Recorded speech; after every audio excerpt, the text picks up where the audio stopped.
하나님 아버지와 우리 주 예수 그리스도로부터 오는 은혜와 평강이 이 자리에 계신 여러분과 함께 하시길 주님의 이름으로 축원합니다. 부활을 기다리는 사순절 첫 번째 주일 복음서 말씀은 광야를 배경으로 펼쳐지는 예수님의 이야기입니다. 이 말씀을 교회의 구약의 말씀과 함께 연결해서 이 복음서 말씀과 구약을 연결해서 읽어보면 좋을 것 같습니다. 구약의 말씀은 우리가 잘 아는 창세기 22장의 말씀이죠. 아브라함이 아들 이삭을 번제물로 바치는 사건입니다. 너무 잘 알려진 본문이기 때문에 우리는 간혹 이 기사를 너무 쉽게 지나칩니다. 그 때문에 그 안에 담겨있는 이 아브라함의 갈등 그리고 이삭의 고뇌 이런 것들을 간과해 버립니다. 그리고는 단박에 우리는 이렇게 결정을 내리죠. 이 본문은 아브라함은 아들까지도 바치는 그런 위대한 신앙의 소유자이기 때문에 믿음의 조상이구나 라고 그렇게 너무 단박에 우리는 결론을 내려버립니다. 그런데 이 창세기 22장의 말씀을 곰곰이 묵상해 보면 과연 그럴까? 과연 그럴까라고 하는 만만치 않은 문제들이 담겨져 있습니다. 아브라함의 입장에서 한번 생각해 볼까요? 이 아브라함은 하나님을 사랑합니다. 하지만 또 동시에 자기 아들도 사랑합니다. 이게 바로 이 아브라함이 가진 딜레마의 시작이었죠. 윤리적으로 볼 때는 자기의 아들을 죽이는 것은 당연히 용서받지 못할 죄입니다. 그러나 또 종교적으로 본다면 하나님의 명령을 따르는 것은 또 칭찬받을 만한 일입니다. 아브라함은 지금 이 갈등의 상황에 한가운데 서 있습니다. 우리가 이 창세기 22장을 읽을 때마다 주목해야 될 대목이 바로 이 지점입니다. 이삭의 입장에서 생각해 봐도 이해되지 않는 내용이 가득하지요. 100세가 넘은 아버지가 자기 몸을 지금 묻고 제단 위에 자기를 올려놓았을 때 이삭은 어떤 생각을 했을까요? 모리아 산까지 지금 본문을 보면 모리아 산까지 제사 준비물들을 등에 지고 올라갈 정도의 그 나이였기 때문에 지금 이삭은 아주 건장한 청년입니다. 그런데 그 아버지가 자기 몸을 묻고 있을 적에 과연 자기에게 앞으로 어떤 일이 닥칠지 전혀 몰랐을까요? 아니요, 잘 알고 있었겠죠. 더욱이 아비가 100세가 넘었기 때문에 이 아비를 제압할 힘도 분명히 충분했을 겁니다. 하지만 성경에서는 이삭이 어떤 반응을 가졌다, 어떻게 대응을 했다라고 하는 이야기는 한마디도 나오지 않습니다. 여러분의 상상력을 동원해서 이 상황을 한번 떠올려 보시길 바랍니다. 우리가 수천 년 전의 사건이라 전혀 우리가 감으로 오지 않는 것 같지만 사실 이 내용을 오늘의 이야기로 바꿔놓으면 이런 이야기가 됩니다. 지금 밖에서 여러분의 아버지가 갑자기 오시더니 문을 열고 들어와서 여러분에게 이렇게 말합니다. 나랑 어디 좀 갈 데 있으니까 짐 싸서 나와라. 아버지 어디 가는데요? 너는 알 필요 없으니까 그냥 아비 따라 나오기만 하면 돼. 그리고는 차에 태워서 어디론지 높은 산에 가게 됩니다. 그리고는 차를 세워놓고는 높은 산을 오르기 시작합니다. 그렇게 숨이 턱까지 차오르게 정상에 올랐는데 아버지가 이런 말씀을 합니다. 이 바위에 누워서 꼼짝 말고 누워 있어라. 그러더니 갑자기 아버지가 주머니에서 권총을 꺼내서 머리에 총을 겨누고 방아쇠를 당기려고 합니다. 어떻습니까? 사실 이 황당한 내용이 사실은 이 창세기 22장의 내용입니다. 일종의 비극이지요.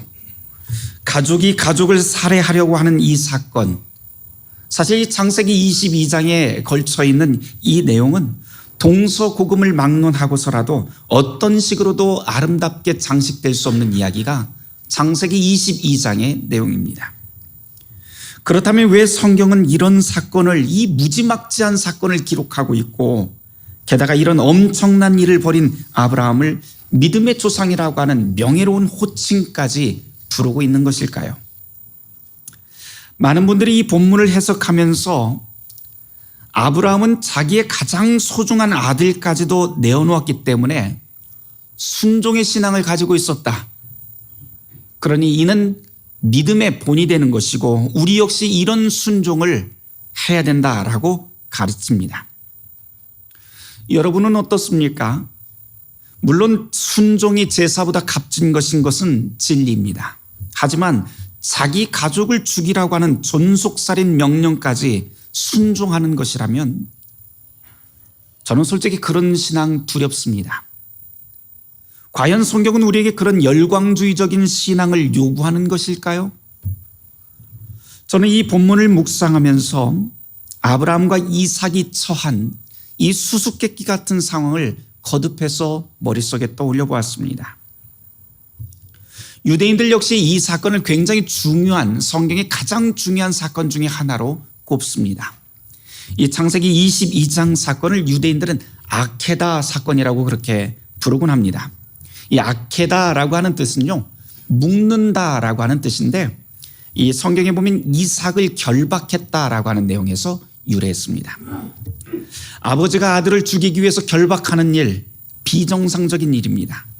결박하는 아버지도 비정상이고 결박당하고 있는 아들 역시 몸과 마음 모두 다 비정상적으로 자유롭지 못합니다. 하지만 이런 아케다 사건이 창세기 22장에만 있는 건 아닙니다. 사실은 가만 생각을 해보면 누구나 다 살아가면서 한두 번쯤 도저히 내 힘으로 해결하지 못할 일과 만나곤 합니다. 그렇다고 그 문제를 피해가거나 외면하지 못할 때가 있지요. 그냥 모든 것을 포기하고 싶을 때가 바로 이 성경이 우리에게 가르치고 있는 아케다 상황입니다. 그때 우리에게 주어진 선택지라고 해봐야 고작 이 문제와 정면으로 대결해서 견뎌내는 것밖에는 우리에게 주어진 것이 없습니다. 그리고 그렇게 대면하는 동안만큼은 도대체 내가 왜 이러고 있는지 바닥 없는 그 나락에 떨어지는 것과 같은 그런 절망에 휩싸이는 것이 우리의 아케다 상황입니다. 이런 상황이 도달하면 아무에게도 말하지 못하고 그냥 몸과 영혼이 결박당한 채 죽음 같은 시련의 아케다 속으로 빨려 들어갑니다. 이런 상황, 아무에게도 말하지 못하는, 그리고 결박당한 채 죽음과 같은 시련의 그 아케다가 인생의 누구에게나 찾아옵니다. 그런데 또 가만 생각해 보면 사람이라고 하는 것이 행복의 경험을 통해서 성장하기도 하지만 실은 또 비극의 경험을 통해서 더 큰 지혜를 얻곤 합니다. 인생에서 만난 비극은 이때까지 내가 세워놨던, 내가 나를 세워두었던 나의 모든 자존감을 송두리째 묶어버리고 결박하는 사건이 됩니다. 그리고는 우리가 그 문제에서 아무런 해결 능력이 없다는 것, 내 힘으로는 도저히 이 사건을 풀 수 없다는 것, 인생이라고 하는 게 내 마음대로 움직이는 게 아니라고 하는 그 지혜를 얻게 됩니다. 그리고 그 비극을 통과하고 나면 비로소 이전보다 한 움큼 더 자라난 새로운 내 모습을 발견하곤 합니다. 창세기 22장이 우리에게 가르치는 것이 바로 이런 것 아닐까요? 오래전의 사건, 과거의 사건이 아니라 바로 지금 우리에게 닥치고 있는 그 아케다의 상황을 아브라함과 이삭의 이야기를 통해서 말하고 있는 것은 아닐까요? 아브라함과 이삭은 이 아케다의 사건을 어떻게 풀려나게 됩니까? 자기 힘으로? 아닙니다. 자기가 아닌 하나님의 사자를 통해서 이 결박이 풀리게 됩니다. 이것을 아브라함은 여호와 이레, 하나님이 준비하셨다라며 찬송하고 있습니다. 그래서 창세기 22장의 주인공은 아브라함이나 이삭이 아니라 바로 하나님 자신이 우리 인생의 주인이고 바로 이 아케다 상황의 주인공이라고 하는 것을 우리에게 가르쳐 줍니다. 아브라함처럼 그리고 이삭처럼 이 아케다의 상황, 결박의 상황에 놓여 있을 때 그 사슬을 풀 수 있는 분은 바로 우리 자신이 아니라 오직 하나님이시다라고 하는 것을 가르쳐주는 신앙의 대헌장이 바로 창세기 22장의 말씀입니다.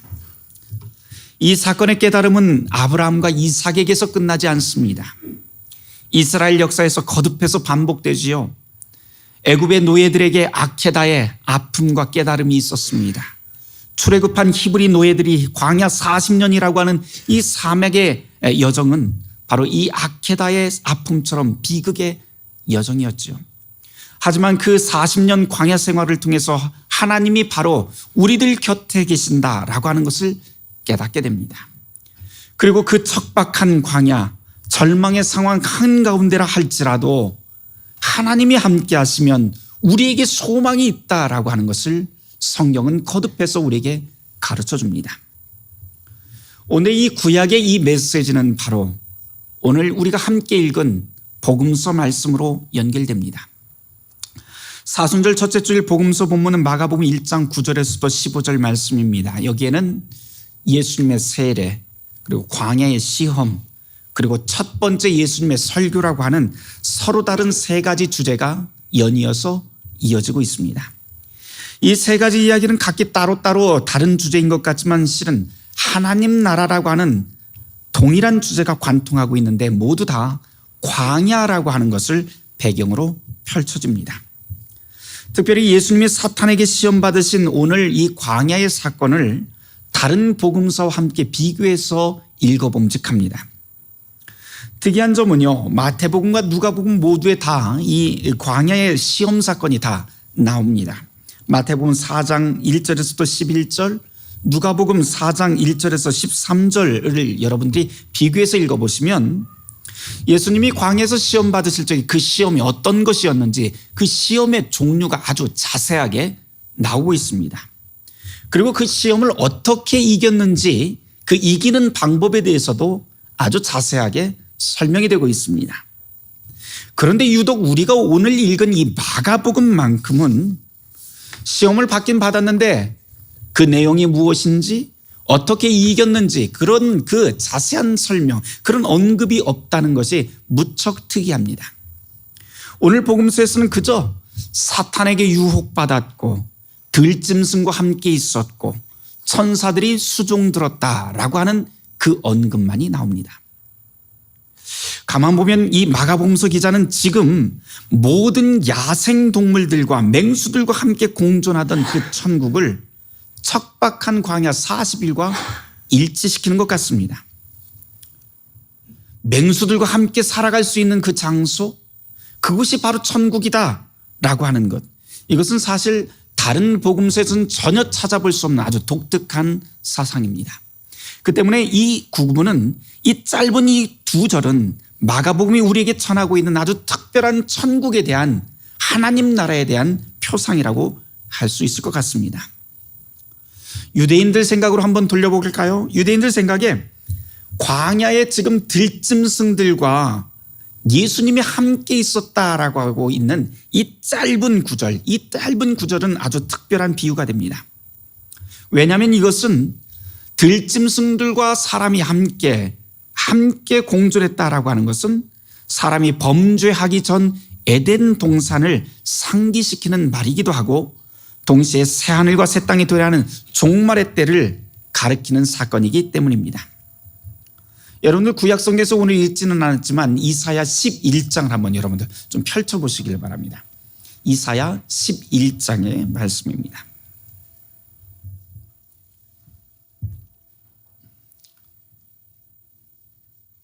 이사야 11장의 말씀, 거기에 보면 선지자 이사야가 지금 메시아가 몰고 올 새로운 세상을 예언하는 장면이 거기에 펼쳐집니다. 1절 말씀에 보면 이렇게 시작을 하죠. 이 새 줄기에서 한 싹이 나며 그 줄기에서 한 가지가 나서 결실할 것이며, 그 다음 그 내용들이 어떻게 되냐면 그때에 바로 세상을 심판할 때가 도래하게 될 것이다. 그리고 나서 이사야 11장 5절 말씀에 이렇게 부연을 합니다. 5절에서 9절까지 말씀을 우리 같이 한 목소리를 천천히 같이 찾아서 읽어보도록 하죠. 5절 말씀부터 9절까지 말씀입니다. 시작. 그때에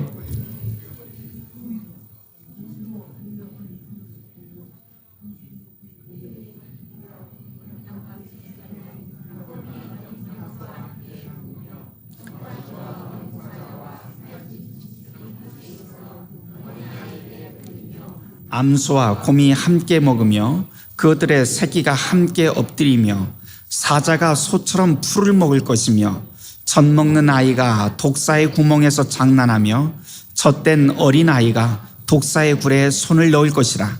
내 거룩한 산 모든 곳에서 해됨도 없고 상함도 없을 것이니 이는 물이 바다를 덮은 같이 여호와를 아는 지식이 세상에 충만할 것입니다. 아멘.